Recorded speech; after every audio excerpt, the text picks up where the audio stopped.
Excellence Sogolou Kegewe, 3 ans, Ibrahim Traoré n'a pas vaincu le terrorisme. Est-ce que c'est négatif pour son bilan? Tu sais combien d'années les Américains ont passé en Afghanistan avant de fuir comme des lapins? Tu sais combien d'années les mêmes Américains ont passé au Vietnam avant de fuir encore comme des lapins? Tu sais combien d'années les Français ont guerroyé dans les rizières du Tonkin et avant de finir en lambeaux à Dien Bien Phu?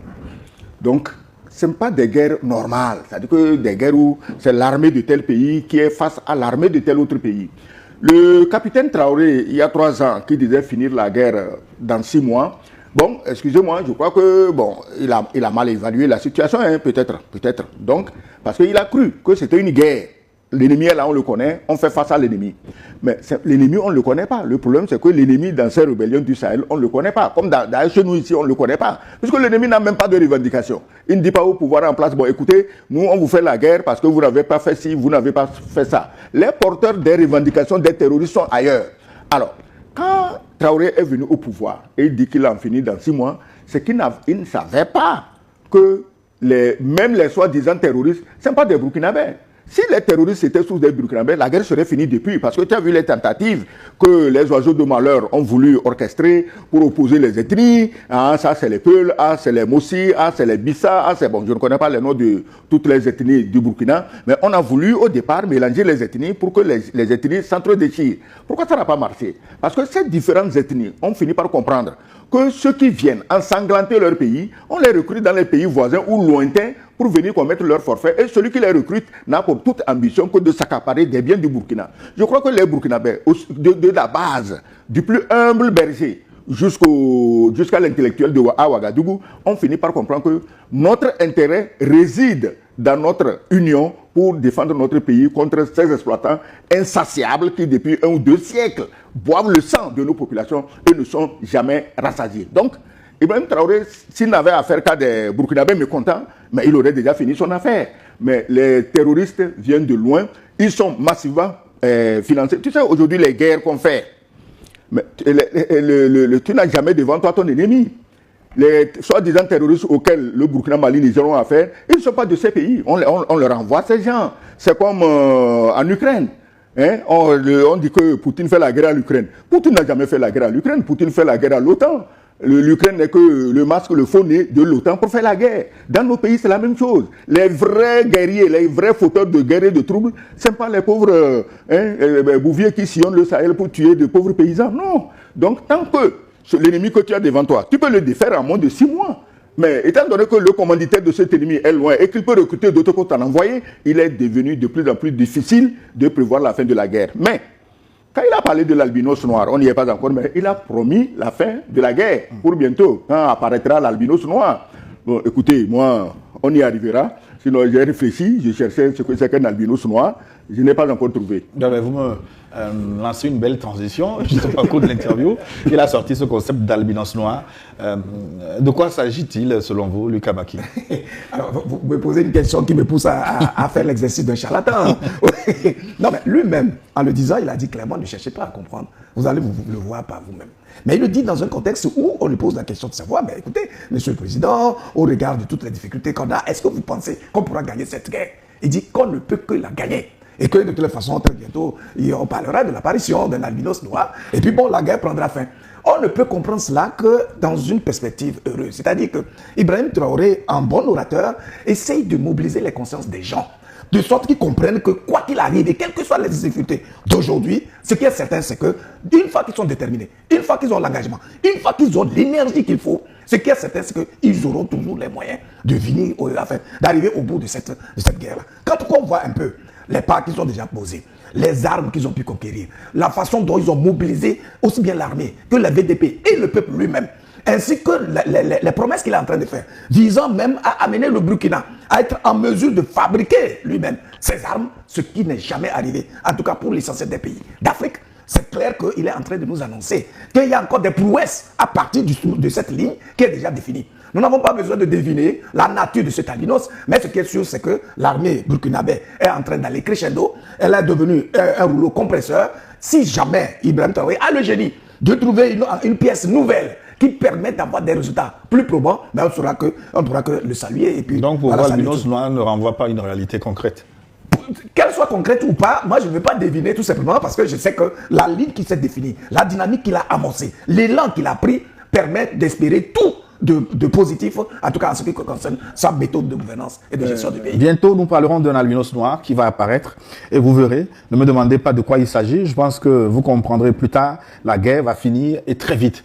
C'est ce qu'il a dit exactement, Excellence Sogoyou Kegoe, vous qui lisez dans les courriers, albinos noir, de quoi s'agit-il? J'ai consulté tout ce que j'ai comme courrier, ça n'a rien donné. Et je crois que dans certains pays, on a mobilisé les marabouts, les charlatans, les fétiches pour comprendre l'albinos noir, mais apparemment, les gens n'ont pas compris.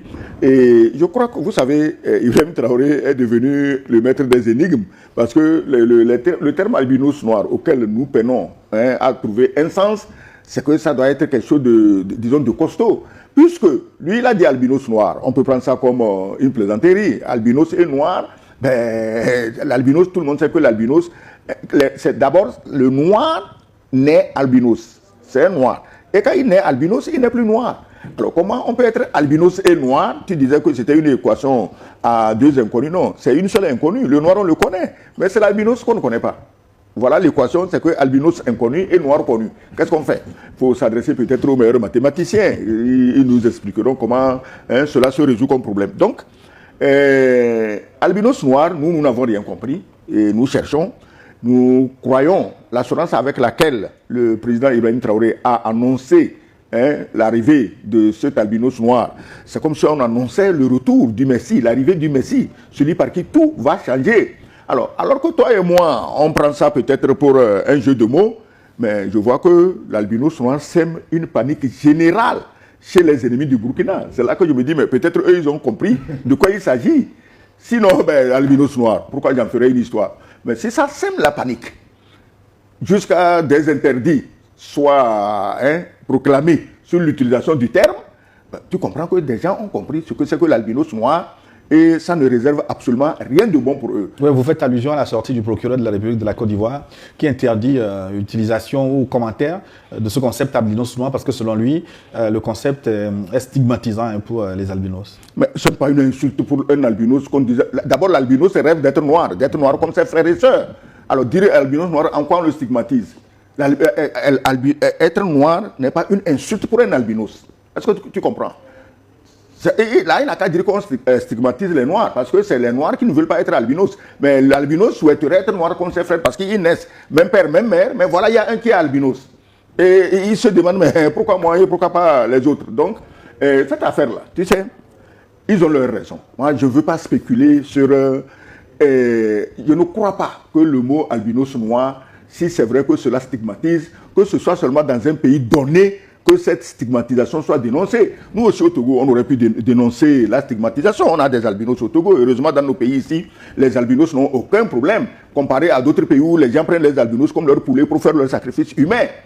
Est-ce que tu comprends ça? D'ici, nous, on n'a pas de problème avec les albinos. On aurait pu, nous aussi, se redresser sur nos queues pour dire, ah non, Ibrahim Traoré, il ne faut pas stigmatiser nos albinos. Il n'a en rien stigmatisé aucun albinos. Les gens ont leur motif pour se mettre sur les ergots. Ils n'ont qu'à le dire clairement que voilà pourquoi nous, on n'aime pas l'expression albinos noir. Sinon, on ne stigmatise pas les albinos. Le monde est vaste. Ça m'étonne, ça m'étonne. Il y a partout des organisations de défense des droits de l'homme, de ceci. Aucune de ces organisations n'a hurlé au scandale que le président du Faso dise albinos noir. Pourquoi un pays comme un autre où on a tous les problèmes que nous tous nous avons, on ne va pas stigmatiser quelqu'un, on a des problèmes de droits de l'homme, on a des problèmes de ceci. Pourquoi c'est lui qui se met maintenant à dénoncer une stigmatisation? Stigmatisation de qui? C'est lui qui fait maintenant la stigmatisation contre les albinos noirs parce que personne n'avait pris ce terme négativement. Sauf les ennemis du Burkina qui tremblent devant le terme et c'est à eux de nous expliquer pourquoi ils tremblent.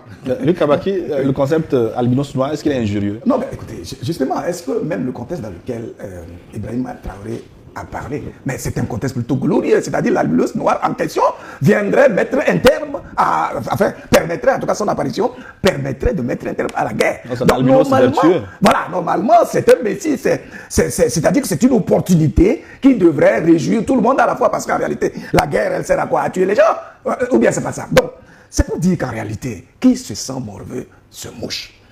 Dans un contexte comme celui-là, lorsque un procureur de la République sort pour commencer à s'agiter et à s'attaquer à ceux qui récupèrent ce terme d'albinos noir, sans pour autant attaquer l'auteur lui-même. Donc, c'est-à-dire que c'est le président de la République qui, au cours d'une interview adressée à son peuple, dit écoutez, ne perdez pas l'espoir. Je vous promets ceci, il y aura bientôt l'apparition d'un albinos noir qui permettra de mettre un terme à la guerre. Il parle à son peuple. Mais pourquoi donc autant d'agitation? Au point où un homme garant de la loi, qui est chargé d'observer, de travailler pour la régulation de la quiétude ou de la paix sociale, s'insurge contre un terme qui a été utilisé par un homme d'État. Et s'attaque justement à ceux qui utilisent ce terme pour s'interroger justement sur la nature et l'identité justement de cet albinos qui permettrait d'apporter la bonne nouvelle au peuple du Sahel. C'est quand même curieux et extraordinaire et j'ai l'impression que c'est le subconscient justement de ces gens-là qui est en train de se manifester, de se révéler. Parce que s'ils ont compris justement le sens de cette question d'albinos noir, ils ne peuvent pas le révéler non plus parce qu'en fait, ça veut dire qu'ils se savent concernés justement par ce concept d'albinos noir. Mais en tout état de cause, je salue encore une fois le charisme d'Ibrahim Traoré. Vous savez, en art oratoire, il est bien aussi de créer certains nœuds et qui font que les gens s'interrogent. Les gens n'arrivent pas à vous saisir automatiquement et totalement. De sorte qu'il y a quand même une forme de mythe autour de la personne. Et en cela, je pense que Ibrahim Traoré réussit parfaitement de créer l'impasse dans l'esprit de beaucoup de gens, des agitateurs, de surtout ceux qui conspirent contre son peuple. Ils se disent, sûrement que ce monsieur a dû mettre le pied sur quelque chose. Il risque de nous surprendre désagréablement par justement cette façon fertile et féconde justement d'entreprendre et d'initier pour nous vaincre. Voilà. C'est vrai que il a quand même bien surpris, agréablement créant ce concept. J'avais jamais entendu parler d'albinos noirs auparavant. Mais donc cette sortie du procureur de la République en Côte d'Ivoire, ça vous offre finalement une piste. Puisque du monde entier, c'est... Non, écoute Gilles, quand le capitaine Traoré a parlé, je me dis, mais le type là, hein, il a le sens de la formule, voilà, il a beaucoup d'imagination, il a beaucoup d'humour. J'ai mis ça sur le dos de tout ça. C'est plutôt la réaction du procureur de la République à Abidjan qui m'a dit, mais tiens, c'est une affaire sérieuse. Ibrahim Traoré en parlant n'avait pas visé Abidjan. Il parlait comme il a dit, il parlait à son peuple. Il a dit à son peuple, mais nous souffrons depuis des années, mais je vous promets que viendra l'albinos noir et la guerre prendra fin. Est-ce que c'est quelque chose qui aurait rapport avec la Côte d'Ivoire? Mais pourquoi ça aurait rapport? Est-ce que c'est la Côte d'Ivoire qui fait la guerre contre le Burkina? Non, puisque le procureur a réagi interdisant... Non, je dis, à ma connaissance, laissons de côté les rumeurs. À ma connaissance, la Côte d'Ivoire n'a jamais déclaré la guerre contre le Burkina. Alors, maintenant, peut-être ils avaient ça en projet.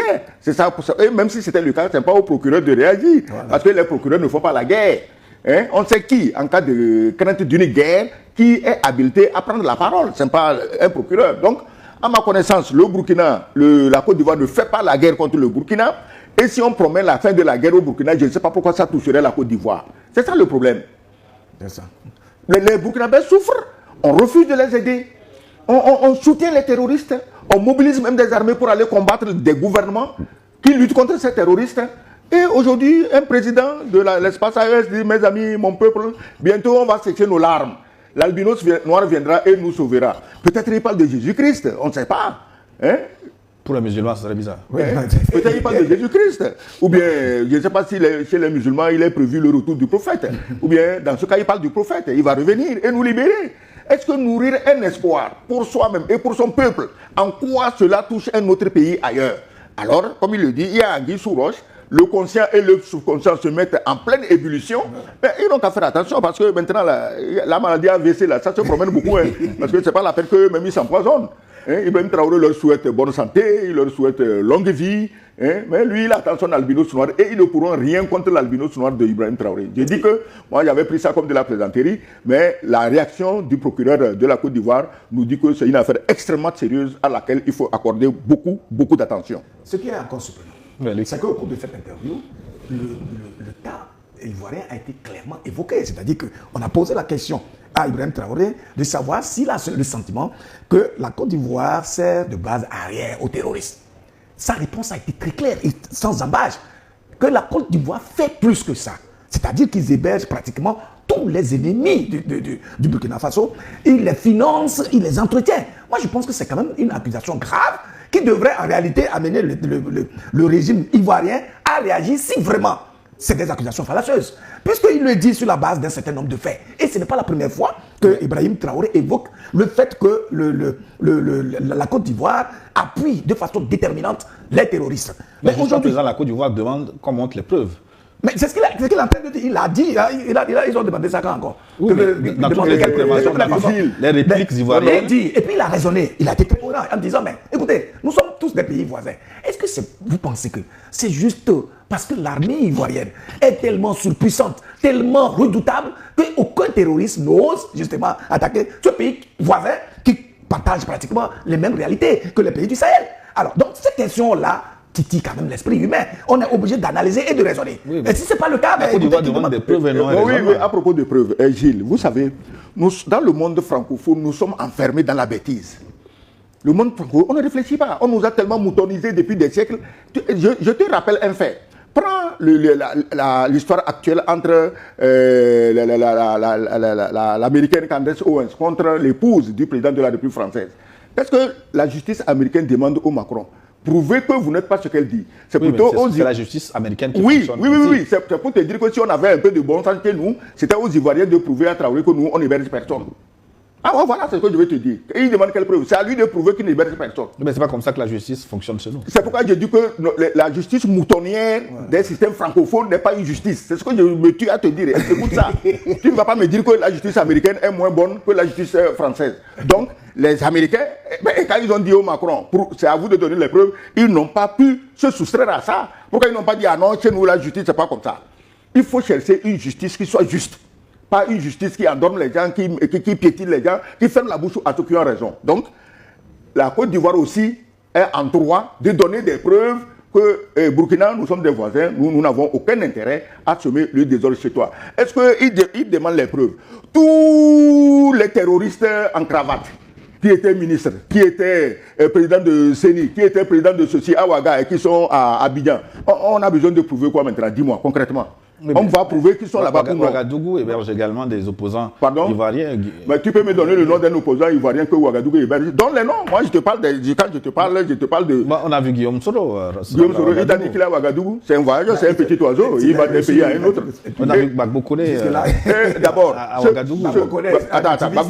Gbagbo Koné, on l'a expulsé, on veut l'envoyer chez lui où on sait que sa vie ne serait pas en sécurité. C'est par bonté chrétienne que Ouagadougou l'a recueilli. Est-ce que Gbagbo Koné organise des terroristes pour aller attaquer son pays, la Côte d'Ivoire? C'est un homme trop intelligent pour envoyer des terroristes contre son pays. Voilà. Par contre, les Ivoiriens et les Burkinabés qui sont en Côte d'Ivoire n'ont pas la même intelligence. Ils n'ont pas le même respect et le même amour pour leur peuple. Ils sont prêts à financer, envoyer des terroristes pour tuer leur peuple. Gbagbo Koné ne fait pas ça, il ne fera pas ça. Voilà la différence entre un terroriste réfugié en bord de mer et un terroriste, ou disons un activiste réfugié. C'est des gens qui l'ont accueilli par bonté chrétienne. Voilà. Non, alors, et puis ça dit que Ibrahim Traoré est tellement cohérent.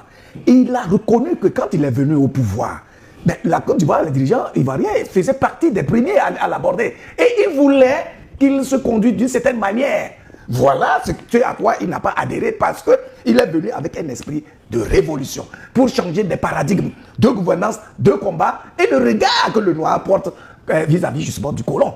Et ça, il y a de quoi courroucer. Des gens qui se considèrent comme étant les références de l'Afrique et qui veulent toujours parler au nom justement de ce continent-là. Alors qu'ils sont ceux-là qui ont édulcoré toutes leurs valeurs identitaires, qui sont les...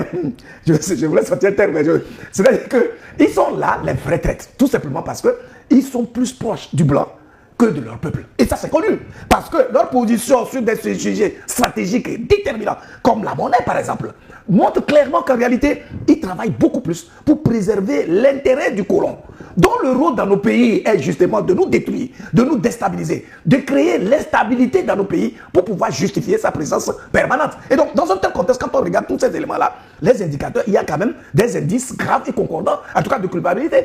Voilà. Alors, pendant qu'on n'avait pas encore fini de déterminer le sexe de l'ange albinos, ben voilà, le général Tiani du Niger, lui là, qui est connu pour ne pas beaucoup bouger, il prend son avion et il fait une tournée dans l'AES avec à la clé les forces unifiées de l'AES qui ont été portées sur les fonds baptismaux. Est-ce que ceci a un rapport avec cela? Non, peut-être il y a un rapport, mais je ne vais pas affirmer puisque je n'en ai pas la preuve. Mais ça m'étonnerait que le général Tiani se lève pour se promener pour du tourisme. S'il a fait la tournée, c'est qu'il y avait quelque chose de très sérieux à discuter avec ses frères. Donc, quand on parle... Il est allé voir la tête de l'albinos noir. Hein? Non, je crois que pour arrêter de paniquer des gens. On peut réduire un peu l'albinos noir ici, parce qu'apparemment les gens ne dorment pas. Et notre souci ici, c'est pas de leur donner des insomnies. On leur demande s'ils sont honnêtes d'aller se confesser chez Traoré à Ouagadougou. Et puis bon, Compaoré, il les accueillera à bras ouverts. Ils sont des frères. Et la vie va continuer, c'est ce qu'on leur demande. Parce que l'avenir, ton avenir n'est pas dans un pays voisin. Tu étais ministre chez toi. Aujourd'hui, tu es logé dans un village comme un prisonnier. Tu ne peux même pas sortir, aller où tu veux, comme tu veux. Ça, ce n'est pas une vie. Reviens chez toi. Hein? Parce qu'on a fabriqué des feuilles de chou, on vous en donne par conteneur entier, vous êtes content, vous croyez que vous êtes riche. Alors que chez vous, il y a de l'or, on dit venez, on va gérer notre or. Non, vous préférez les feuilles de chou fabriquées en désordre, on vous donne autant qu'on en donne aux terroristes, ça veut dire que vous-même, vous êtes des terroristes. Excellence, en 1 minute. La Corée du Nord, si c'est elle qui peut amener une solution, mais allons en Corée du Nord. Mais ça fait combien de temps nous disons ici que les puissances coloniales n'ont qu'à se dire que la colonisation est terminée et qu'ils peuvent traiter avec les Africains d'égal à égal. Ils ne veulent pas ça. Ils ont besoin d'esclaves. Et les esclaves, certains du Sahel disent que nous, on ne veut pas être esclaves. À côté, sur la côte, il y en a qui sont très heureux d'être esclaves des Blancs. Ok, ça c'est une autre histoire. Excellence, on va...